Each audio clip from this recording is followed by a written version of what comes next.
folks, let's go ahead and get started here. I'm sure there's a football game on tonight, isn't there? I'm sure there is. What does that clock? There's that 8:20. Yeah, according to Verizon, it's 8:23. What is that clock that they're saying? 8:23. 8:23. Okay, Okay. we're going to move on to the action agenda. Well, we just, First on the action agenda is budget amendment number 1. Do we have a motion to approve budget amendment number 1? So moved. Is there a second? Second. All right, any questions? I just have one question. Mr. Warren is here.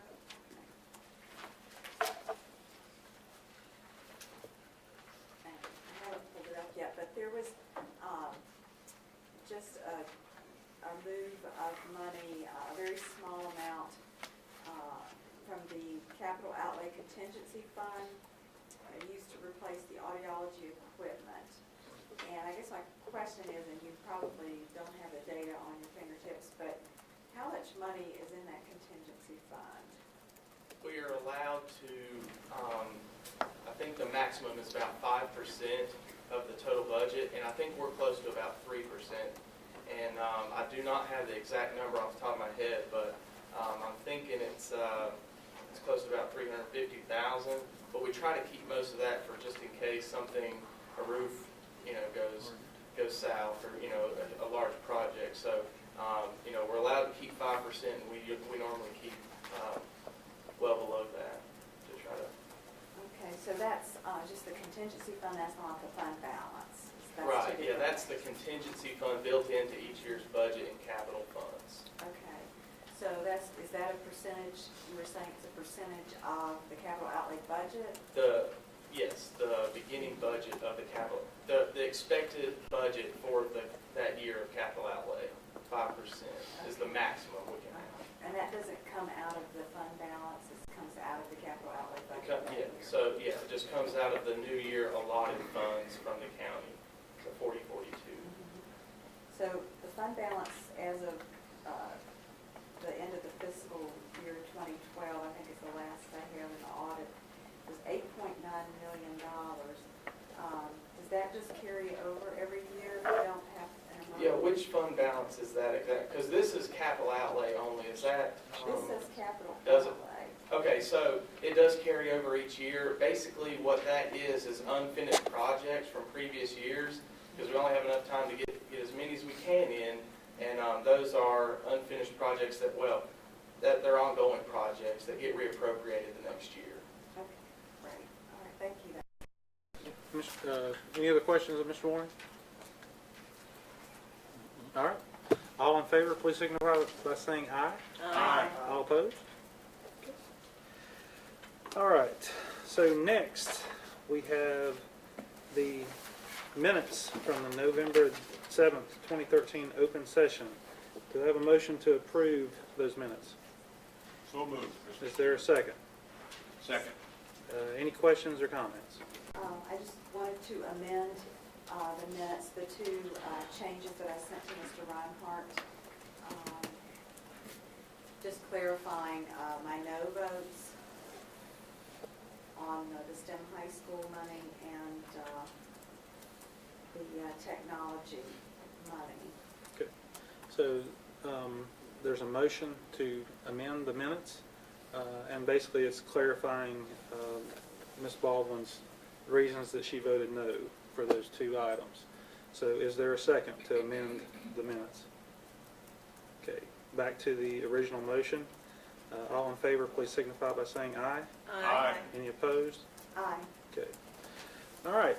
Next is the intent to purchase the smart boards, the BenQ projectors, and the Ladybug document cameras. Is there a motion to approve this purchase? So moved. Is there a second? Second.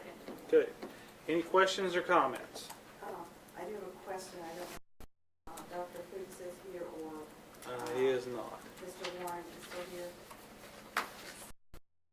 No, he is not. Frisbee is here. Whoever, somebody.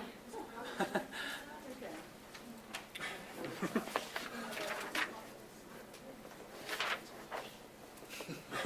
Okay,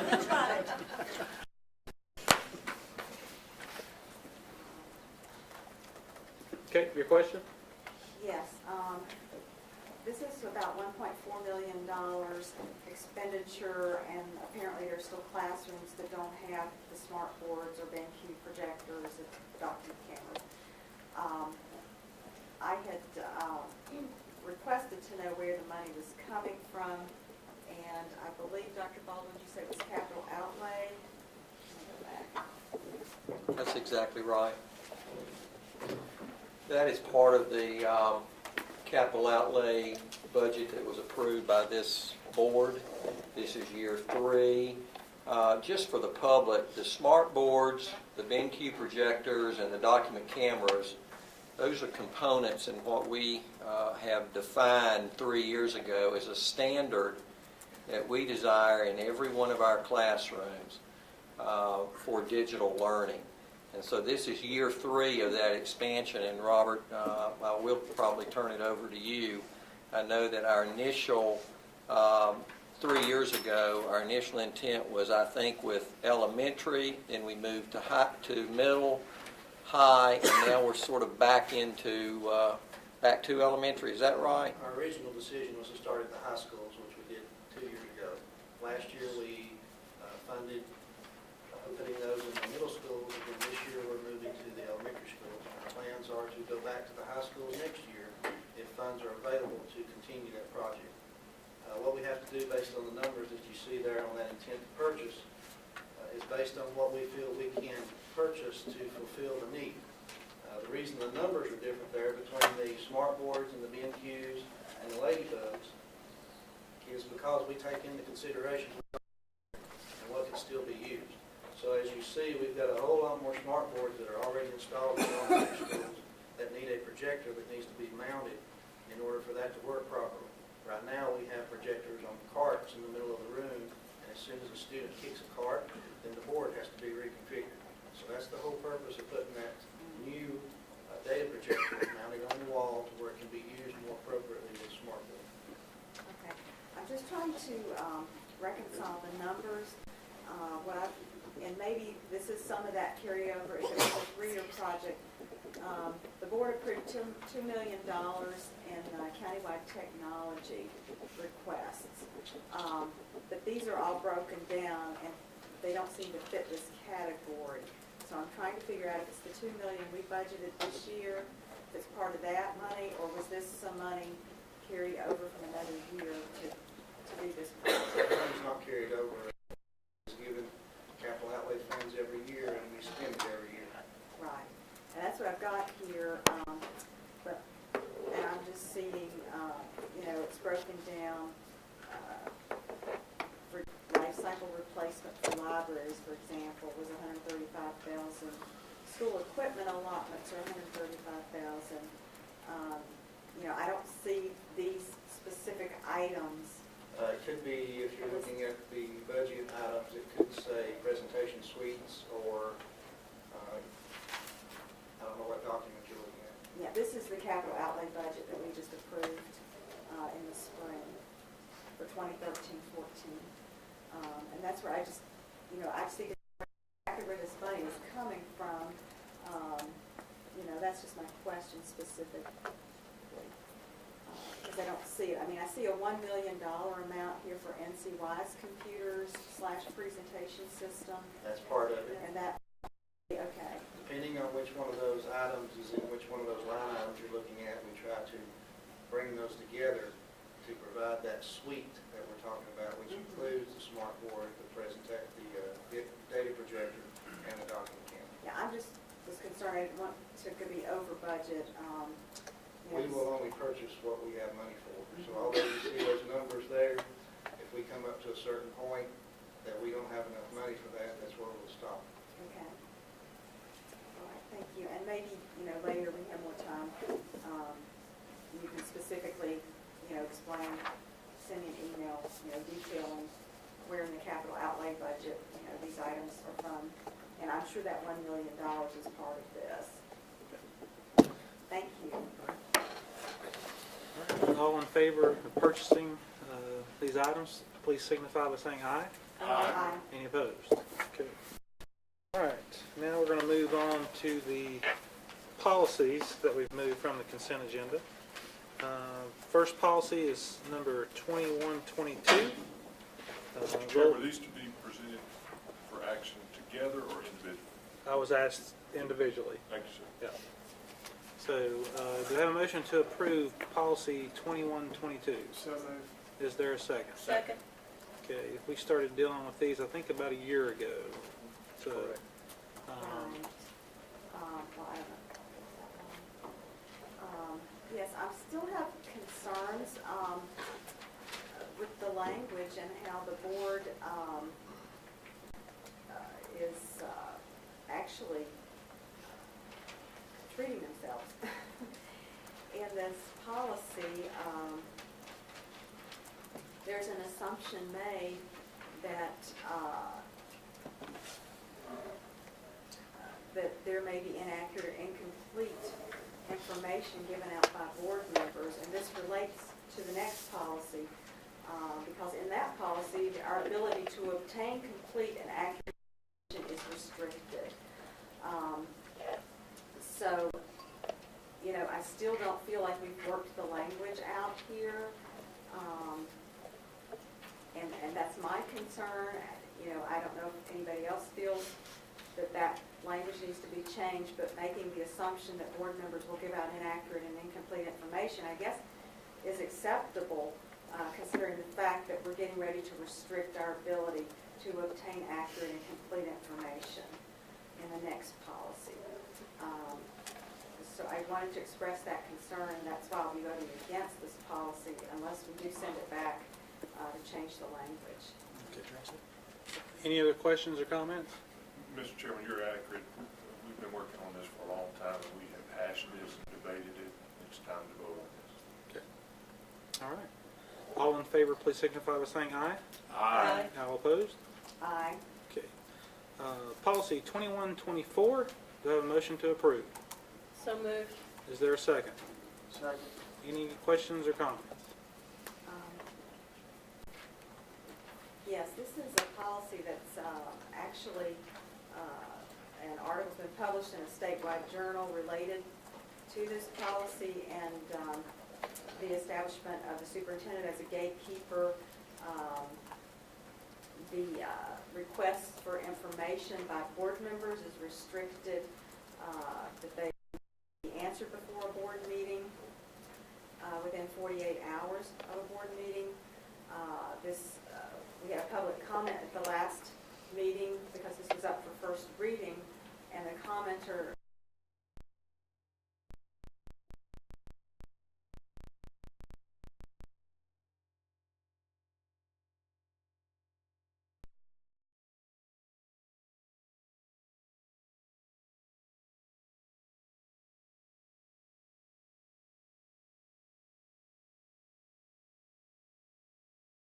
high school, she's our CTE director, because the curriculum has been changed from what was previously approved by the STEM High School, recommended by the STEM High School Committee. So if I want to know what is the new curriculum, I can't ask her, I have to go through the superintendent. And this was a procedure that we actually, the board majority put in place in June of 2012. And now it's being further cemented into our district policy manual. Seriously ask the board to reconsider this policy, or at least to omit the first 3 paragraphs. I feel like it's something that's totally unnecessary. Why would the board want to restrict its ability to get information for making decisions related to our students and teachers? Can you, To answer that question, it was because we were getting so many emails. There were about 3 or 4 a week asking different people within the staff for information. It was getting very confusing, time-consuming, and in order to allow staff and administration to do the work they did, we felt like we needed to organize that flow of information better. And for that reason, we passed this so that we now have a process that board members follow. And that was the reason that we did that. But that was the reason that I voted to support this when we originally approved it. Okay, any other questions or comments? I have a comment. Yes, sir. I voted for it simply because, out of professional courtesy to the superintendent, my guess is if I called Dr. Baldwin up and said, I need to know something about personnel and blah, blah, blah, blah, blah, more than likely, he's going to say, Dusty, give Cynthia a call. You know, just out of professional courtesy, do you understand where I'm going there? Instead of trying to play gotcha, then just out of pure professional courtesy, I'm going to call him and say, Tony, do you mind if I talk to Tim Fairley? Or, you know, I might call Tim, and Tim and I might have a conversation, and then I'm going to inform Dr. Baldwin that Tim and I had this conversation, or possibly any of the principals. Pure professional courtesy, in a nutshell. That's all. But the problem is with this policy, you can't do that. I can't do that. No, you can only ask, any requests have to be made to the superintendent. I don't feel that way. But the policy states that Just out of pure professional courtesy. all Ms. board Baldwin. member requests for information from central office staff must be directed to the superintendent. I still don't feel restricted. Okay, all right. But maybe you can talk to Mr. Fairley, but I can't? Is it, are I there didn't say two that. All different right, sets of okay, all rules right, here? we're gonna go along, folks. I think everyone's made their point. There's no need to, keep reiterating the same things over and over. So, all in favor, please signify by saying aye. Aye. All opposed? Aye. Okay. Next is policy 2220, official school spokesperson. To have a motion to approve this policy. So moved, Mr. Chairman. Is there a second? Second. All right, questions or comments? Yes, again, I had asked to strike the last two paragraphs. It's a very micromanaging the school board, giving the superintendent the power to do that when we're elected to represent the people. And I feel I don't have a problem with telling the communications director that I'm going to make a statement to the media, for example. That's in here. I think that, that is fine. I don't have a problem with that. But I do have a problem, again, the assumption is made, and the board should be very concerned that the assumption is made in here that we don't know what we're doing. Again, that we are going to make inaccurate and incomplete statements to the media, and that they will need to be corrected by the superintendent. There is no vice versa here. If the communications department puts the spin on something, we aren't allowed to correct them. However, I'm insulted, I think we should all be insulted by this assumption again, that we're going to have inaccurate and incomplete information, and perhaps that's because we are restricted again into what information we can request from central office staff. Dr. Baldwin? I think the board's aware. I receive considerable number of requests from individual board members. And my response always goes, regardless of who makes that request, I send my response to everybody. Now, there's a reason for that. And it's part of, in my opinion, just good, solid organizational structure. I serve the board. I do not serve one individual board member. In my opinion, again, individual board members may not necessarily represent the majority of this board. So who speaks for them? You have an elected chairperson. You have an elected vice chair. But again, the board is the whole, not one individual board member.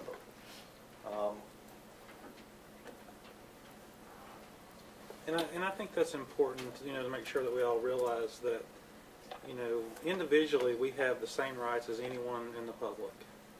You just took As those away. as four members of this board has the ability to change anything that we choose to do so, a majority of the board.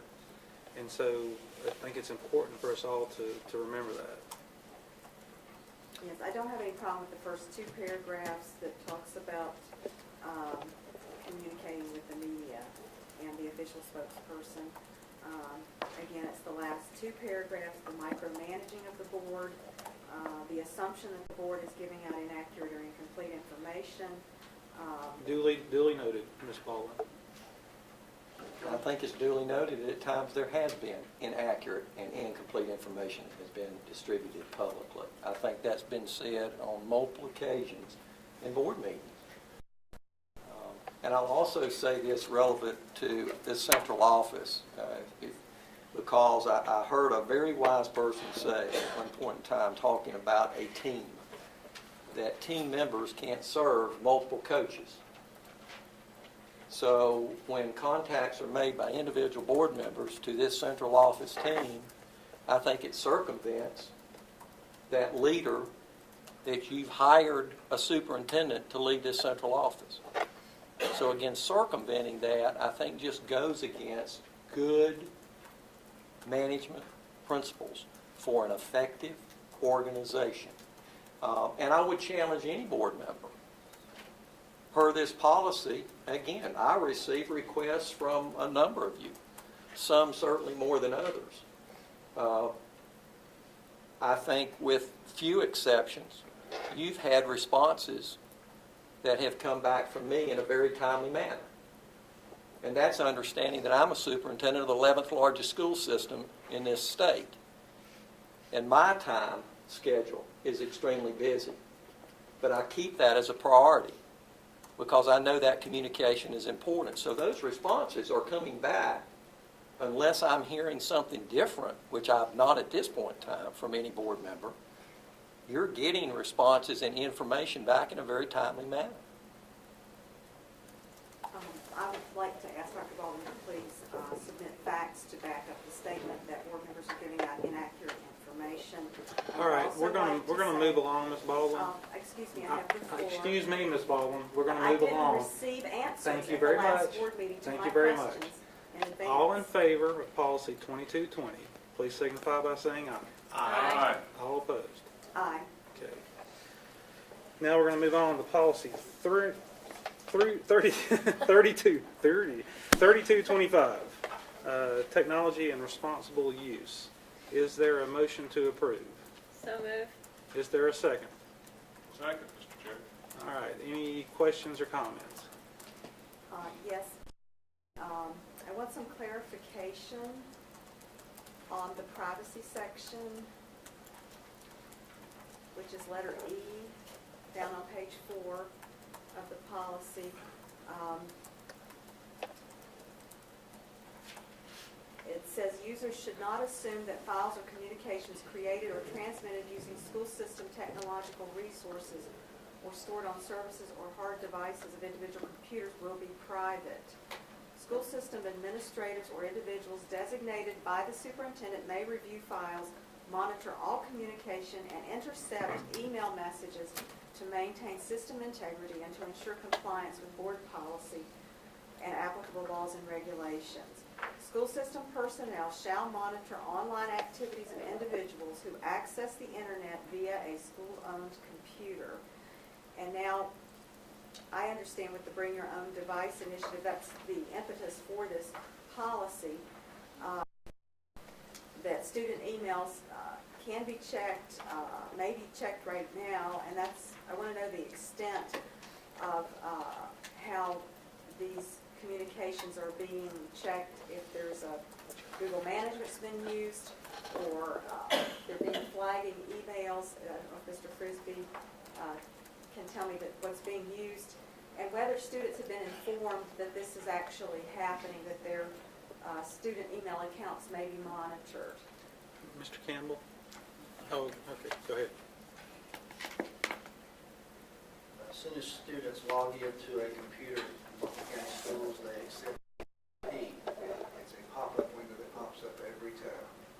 When they agree to that, they're agreeing to the fact that we can search anything that they have as far as what they're using on that Buncombe County Schools machine. Our student emails are filtered through GaggleNet. By federal law, we have to filter their messages that they send back and forth to whoever. Doesn't matter if it's somebody outside the system or inside the system. They must be filtered, and we have a communication set up with GaggleNet to where they inform us of any communication that goes wrong or has any kind of explicit language or any pornography or anything like that that is in that email.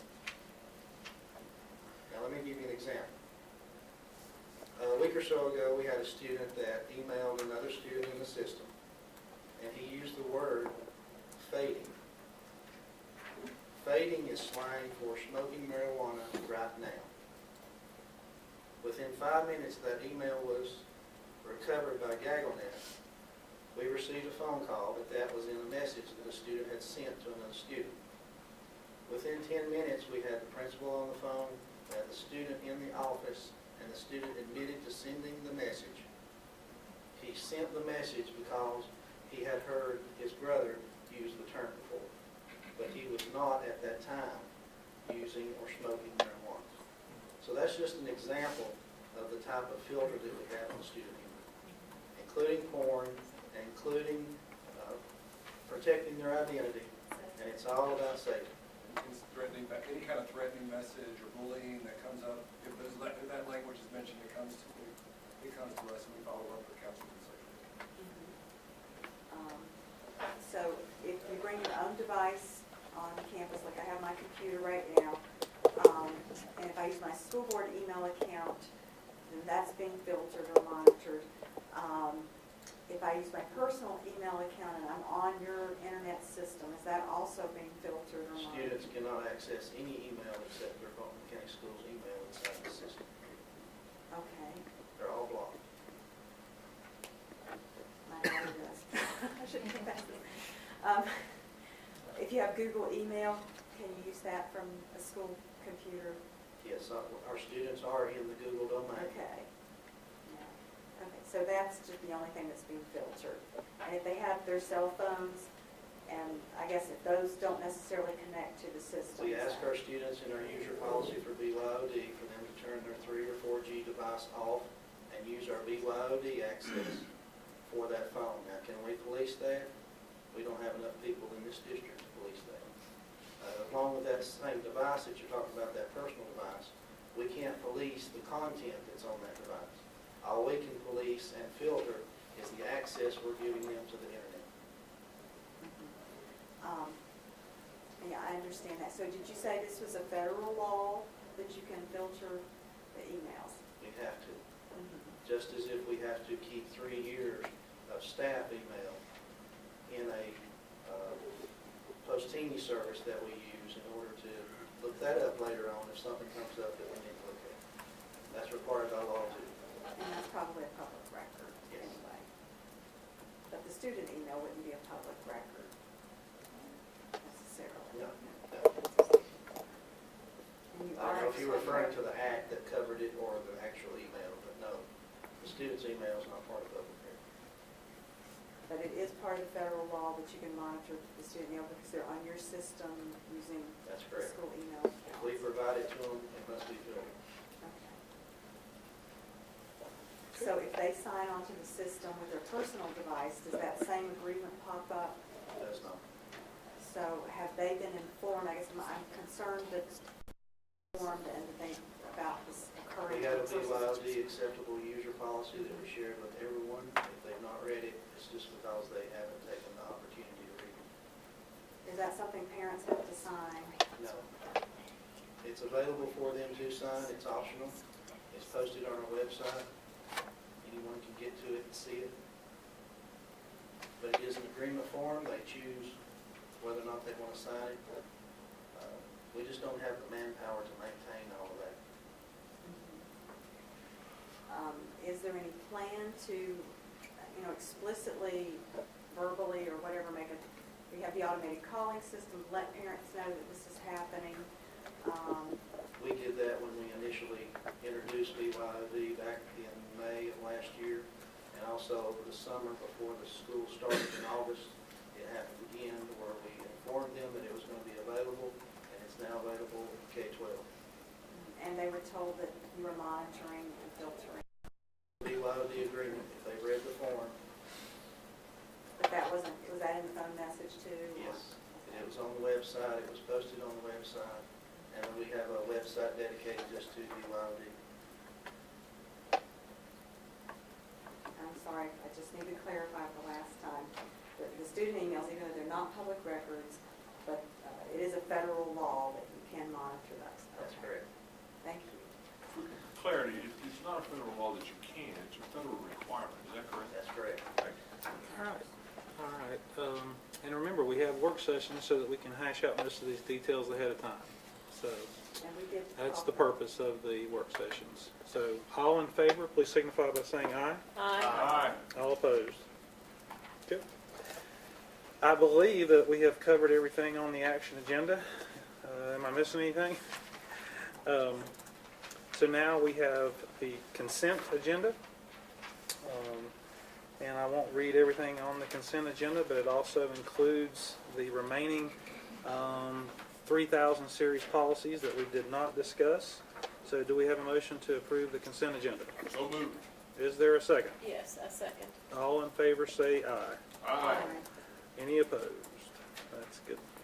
All right, so we have some policies for first reading. We have some more 3,000 policies. We have some 4,000 policies. Today we worked on the 7,000 series policies.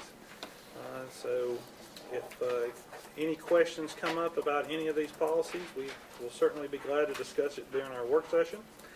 And our next board meeting will also be moved back a week due to Christmas and New Year's holiday break. Our next meeting will be Thursday, January the 9th at 6:30. I hope that everyone has a nice Christmas and a Happy New Year. And do I have a motion to adjourn? So moved. All in favor, say aye. Aye.